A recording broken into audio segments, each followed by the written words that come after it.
제목은 외칠 때 무너졌다. 우리 같이 따라해 보겠습니다. 외칠 때 무너졌습니다. 40년 동안 광야를 진행해 왔던 하나님의 백성들이 이제 마지막 관문과도 같은 여리고성 앞에 머물게 되었습니다. 철벽 여리고성이라고 했습니다. 그동안 40년 동안 넘을 것 다 넘고 건널 것 건너고 이겨낼 것 다 이겨내고 이제 마지막 열매만 따면 되는 그 상황 속에 놓여져 있습니다.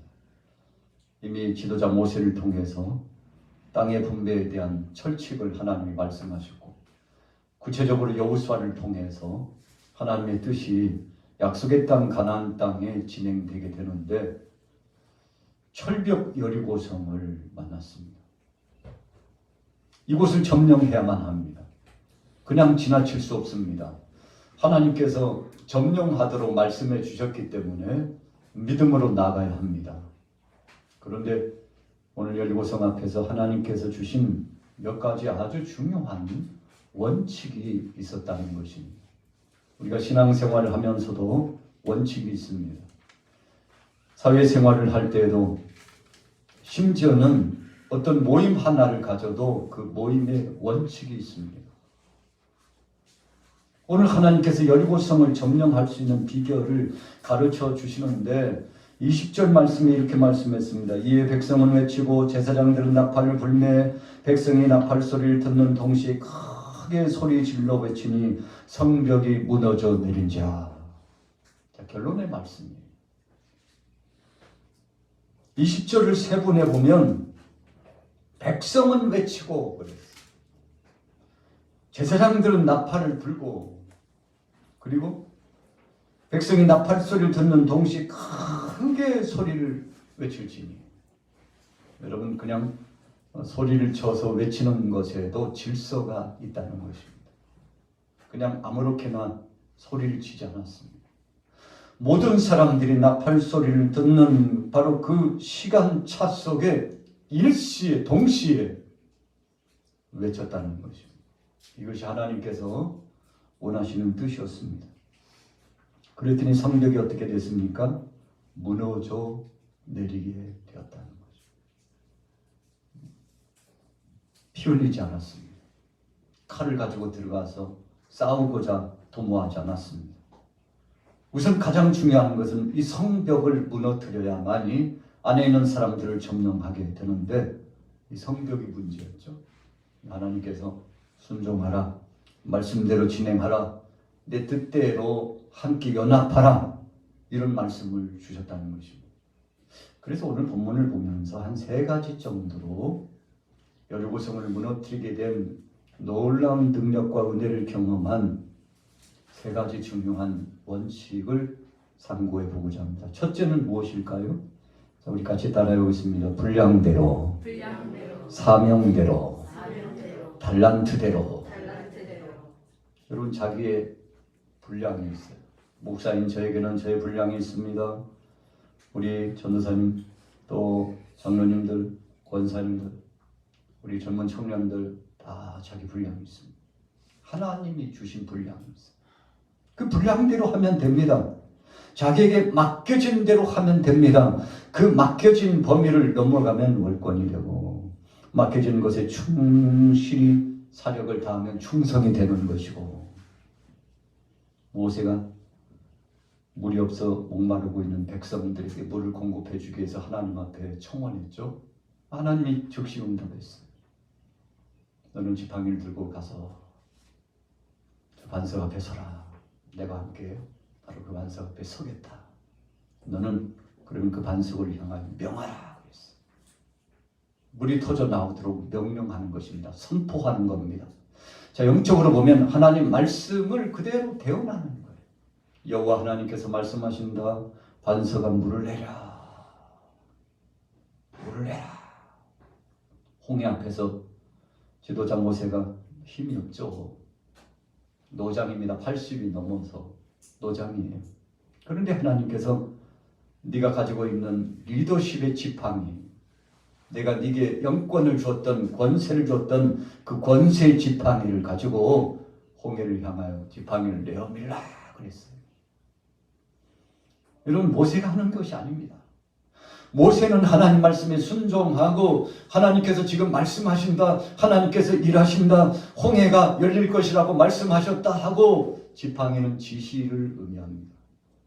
우리 교회도 지휘자님 이렇게 아주 성실하고 충성되게 헌신하시는데, 지휘하는 이 지휘봉과 손가락을 따라서 다 일치감 있게 연주를 합니다. 목소리로, 악기로 최선을 다하여 헌신하게 연주합니다. 일체감 있는 하모니가 나옵니다. 모세가 홍해를 향하여 지팡이를 내어 미룬 것은 하나님이 지금 말씀하시고 모세를 통하여 대언하시고 역사하시고 능력을 나타내시는데 모세 것이 아니고 하나님이 하신다. 반석을 갖다가 반석 앞에서 모세가 명하고 하나님의 뜻을 전하는, 자기 영광은 감추고 하나님 영광을 드러내고, 여러분들 내가 하는 거 아닙니다. 나를 주목하지 마시고 오늘 하나님이 약속하신 그 말씀에 주목하고 반석을 통해서 물을 내신 하나님을 기억하라고 이렇게 해야 되는데, 자기 과시, 백성들이 원망하고 불평하니까 좀 성질도 나고 혈기도 나고 자존심도 상하고, 그래가지고 지팡이로 반석을 탁 때리죠. 하나님이 기뻐하시지 않았다고 했어요. 뭐라고 말씀하셨나요? 네가 내 영광을 드러내지 않았다 그랬어요. 하나님의 말씀에 순종하고 하나님의 뜻이 무엇인지를 백성들에게 드러내지 않아서. 다른 말로 표현하면, 모세야, 너 내가 받을 영광을 왜 네가 다 차지하려고 그러는 거야? 여러분, 하나님께서 가장 싫어하시는 것 중에 하나는 하나님의 영광을 가로채는 것을 가장 싫어하셔요. 그런데 이 여리고성 앞에서 하나님 말씀하십니다. 너희들 분량대로 해라. 제사장들은 나팔을 부는 겁니다. 백성들은 나팔 소리가 나면 순종하고 외치는 겁니다. 그 지시에 순종하는, 나팔 소리는 하나님의 음성입니다. 하나님의 지시하심입니다. 하나님의 신호를 주시는 겁니다. 하나님의 명령입니다. 그래서 제사장이 나팔을 불면 하나님이 일하고 계신다, 하나님이 역사하신다. 온 백성들이 순종하여 일제히 소리를 쳤는데, 여러분, 자기 분량이 있었잖아요. 제사장은 나팔을 부는 겁니다. 백성들은 외치면 되는 겁니다. 그 시간에 정확하게 맞춰서 외치면 되는 것입니다.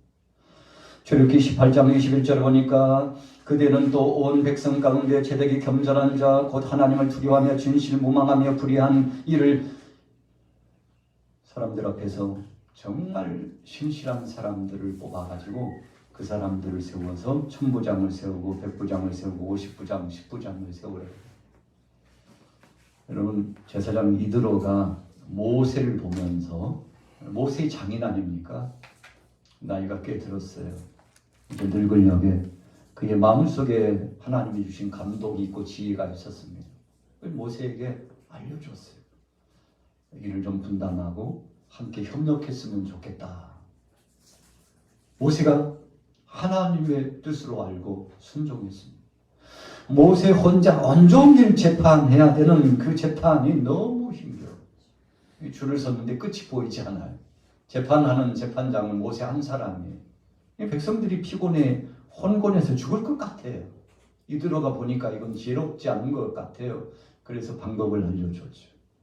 당신 혼자 하지 말고 정말 중요한 결정은 당신이 하고 가볍게 그냥 넘어갈 수 있는, 판결을 내릴 수 있는 재판의 문제들은 천부장도 세우고 백부장도 세우고 50부장, 10부장 세워가지고 사소한 일은 다 적재적소에 다 일을 맡기라고. 그랬더니 모세가 생각해 보니까 그렇지 하나님이 주신 지혜다 생각하고 그대로 했더니 얼마나 순탄하고 일이 잘 진행됐는지 몰라. 사도행전 6장 1절에서 6절 말씀에 보니까 초대교회 7집사를 세우라고 하시는 하나님의 뜻이 계셨습니다. 그래서 사도들이, 베드로를 비롯해서 사도들이 일일이 가정을 찾아다니면서 공개, 쌀도 나눠주고 물자도 나눠주고 돈도 필요하면 돈도 나눠주고 어려운 사람이 있으면 가서 음식도 나눠주고 이 일을 직접 선두에 서서 하는 거예요. 이것이 바로 공개입니다. 여러분, 그래서 실전에 나가서 일할 그 모든 것들을 사도들 중심으로 함께 협력하는 자들과 더불어서 쫙 팀을 이루고 가는데 일이 끝이 없다. 큰일 났다. 그래서 일꾼을 세우는데 이 일을 좀 분담했으면 좋겠다. 사도들은 하나님의 말씀과 기도와 또 중요한 것에 대한 관한 것 외에는 이제 7 집사를 세워서 다 맡기는 겁니다. 그래서 현장에 나가서 주변 사람들을 만나고 그래서 쌀도 나눠주고 물자도 나눠주는 이 구체적인 일을 이 집사님들이 다니면서 주도적으로 진행하는 겁니다. 7명을 세웠으니까 여러분 일꾼이 좀 필요 적재적소에 잘 쓰임새 있게 진행하게 됐잖아요. 이 사도들은 이제 더 말씀을 볼 수 있게 됐어요. 더 하나님 앞에 기도할 수 있게 됐어요. 한마디로 말하면 정말 힘을 쓰고 꾸준히 일 수고하고 애를 쓰며 사도들이 하지 않아도 될 일은 사도들이 다 집사들에게 맡겨서 교회 공동체가 아름답고 복된 사역을 진행해 나갔다는 것입니다. 우리 같이 따라해 보겠습니다. 분량대로 일을 해야 합니다. 우리 양화교회도 정말 각 맡은 분량대로 사역을 감당하고 수고하고 있는데 교회처럼 조직이 잘 된 데가 없대요. 우리가 나라 안에도 대통령을 중심으로 국무위원이 있고 국회의원들이 있고 지방자치단체장들이 있습니다만 이 모든 조직이요 사실은 교회 역사 가운데서 출현된 조직이 굉장히 많습니다. 답습하는 거죠. 좋은 것을 모방하는 거죠. 심지어 법의 체계를 만드는 것도 이 텍스트 성경을 보고서 성경 중심으로 법을 만들어가지고 사회법이 구성이 되고 관습법이 구성이 되고 가정에는 가정의 법 또 직장에는 직장의 법이 구성되어졌는데 다 따지고 깊이 들어가 보면 하나님 말씀 중심으로 이루어졌다는 것입니다. 자, 두 번째는 무엇입니까? 우리 같이 따라해 보겠습니다. 잘 들어야 역사가 나타납니다. 백성들이 나팔 소리를 잘 들었습니다. 아담과 하와는 마귀의 소리를 듣고 헤매다가 사망의 음침한 골짜기로 갔죠. 사무엘이 성전 중심으로 하나님 앞에 헌신하고 있는데 주님의 음성이 들려왔어요. 처음에는 하나님의 음성인 줄 모르고 엘리 제사장을 찾아갔는데 2번, 3번 반복적으로 하나님이 부르셨군요. 이제 성전에 가서 또 너를 부르는 소리가 들리거든 하나님 제가 여기 있습니다. 말씀하옵소서. 여러분 그래서 사무엘 선지자가 어려서부터 하나님 말씀 듣는 훈련을 했습니다. 듣는 훈련이 잘 되어 있었어요. 오늘 하나님의 백성들이 나팔 소리를 잘 들었어요. 여호수아는 하나님의 말씀에 귀를 기울였습니다. 그래서 하나님께서 구체적으로 작전을 계획을 내려주셨죠. 야, 너희가 싸울 전략은 다른 거 아니고 내 말을 순종하면 돼. 그래서 하루에 여리고성을 한 바퀴씩 7째 날은 7바퀴를 돌고 나중에 7째 날에 7바퀴를 돌 때 제사장이 나팔을 불 때 일제히 소리를 지르라고 구체적으로 말씀해 주셨어요. 여호수아는 하나님의 음성 말씀 들은 대로 액면 그대로 빼지도 않고 더하지도 않고 하나님 말씀 그대로 백성들에게 전했어요. 백성들은 그 말에 순종했습니다. 제사장도 순종하고 그리고 온 백성들이 함께 순종하여 그 말씀대로 순응하여 나팔 소리가 울려 퍼질 때 소리를 크게 질렀습니다. 여러분 그랬더니 여리고성이 무너졌죠. 로마서 10장 17절 보니까 그러므로 믿음은 들음에서 나며 들음은 그리스도의 말씀으로 말미암느니라. 베드로후서 2장 8절을 보니까 이 의인이 저희 중에 거하여 날마다 저 불법한 행실을 보고 들음으로 그 의로운 심령을 상하니라. 이게 무슨 말씀인가 하면요, 나쁜 소리를 계속 들으면 나도 모르게 나쁜 사람이 되어가고 있다는 것입니다. 여러분 그래서 주변에서 불평하고 원망하고 계속 이간질하고 흉을 보고 그러니까 참소하고 악의 축을 구축해 나가고 이런 아주 안 좋은 영향력을 받으면요, 나중에는 허탈감이 몰려오고 자괴감마저 들고, 야, 내 인생을 왜 이렇게 살아야 되나, 참 세상이 왜 이렇나 하고요, 깊은 나락으로 떨어져. 여러분, 그래서 좋지 못한 소리는 우리에게 악영향을 주죠. 12 정탐꾼이 돌아와가지고 10명 정탐꾼들이 계속 불평하고 악평하고 의도적으로 악평했다고 그랬어요. 그 소리를 듣던 백성들이 통곡을 했습니다. 아, 곧 죽을 것만 같아요. 우리 식구들이 이제는 다 죽은 것 같아요. 이제는 약속의 땅 들어가기는커녕 이제 끝났다. 그래서 절망감이 올라와가지고 통곡을 했죠. 아주 중요한 말씀입니다. 백성들이 누구의 소리를 들었습니까? 대언의 말씀, 하나님의 음성을 받았어요. 그랬더니 힘이 생겨요. 일주일 동안 하나님께서 왜 이렇게 하라고 하셨는지 뜻을 알겠어요. 처음에는 침묵하면서 속으로는 아니 도대체 이게 무슨 장난도 아니고 왜 성을 돌고 또 집으로 갔다가 다시 와가지고 성을 돌고 이게 뭐 하는 거야. 여러분, 이해 불가했어요. 그러나 하나님의 뜻을 알고는 이해하게 되고 순종하게 되었죠.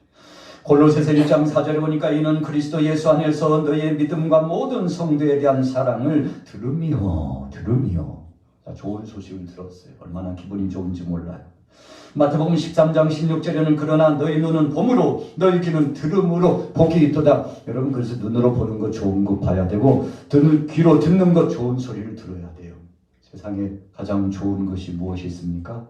하나님의 말씀인 줄로 믿습니다. 자, 마지막에 세 번째로는 하나님이 응답하시는 때가 있었다는 것입니다. 철저하게 하나님 말씀 순종했습니다. 그랬더니 역사가 나타났습니다. 사도행전 2장 38절에 보니까 너희가 회개하여 각각 예수 그리스도를 이름으로 세례를 받고 죄사함을 얻으라. 그리하면 성령을 선물로 받으리니. 자, 선포를 듣고서 그 말씀에 아멘 하여 찔림을 받고 네 죄를 회개합니다. 죄를 다 회개했어요. 그리고 새 사람이 되고 그리스도인들이 됐습니다. 순종해 나갔어요. 예레미야 33장 3절에 너는 내게 부르짖으라. 내가 네게 응답하겠고 네가 알지 못하는 크고 비밀한 것을 보여주랴. 여러분, 그대로 실천했더니 역사가 나타났습니다. 사도행전 16장 25절에는 밤중중 되어 바울과 실라가 기도하고 하나님을 찬미하며, 우리 같이 따라해 보겠습니다. 죄수들이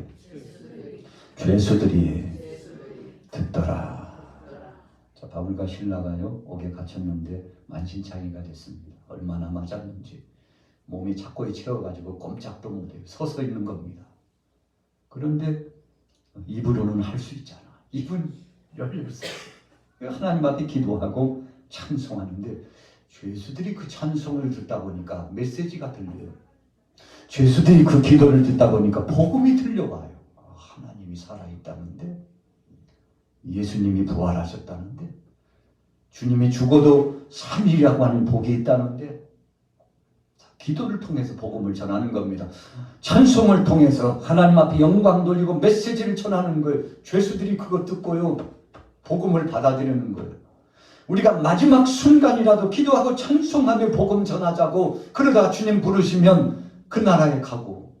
그런데 지진이 일어났어요. 옥토가 움직이고 옥문이 열렸습니다. 여러분, 역사는 하나님이 하시는 것을 기억하기 바랍니다. 오늘 우리 양마교회도, 여러분들의 가정도, 우리 구역도, 우리 찬양대도, 우리 모든 젊은이들도 하나님이 역사하시면 될 줄로 믿습니다. 오늘 여러분들에게 이런 소망이 넘치시기를 예수님의 이름으로 축원합니다. 나는 하나님을 예배하는 예배자입니다. 내가 서 있는 곳 어디서나 하나님을 예배합니다. 내 영혼 거룩한 은혜를 향하여 내 마음 완전한 하나님 향하여 이곳에서 바로 이 시간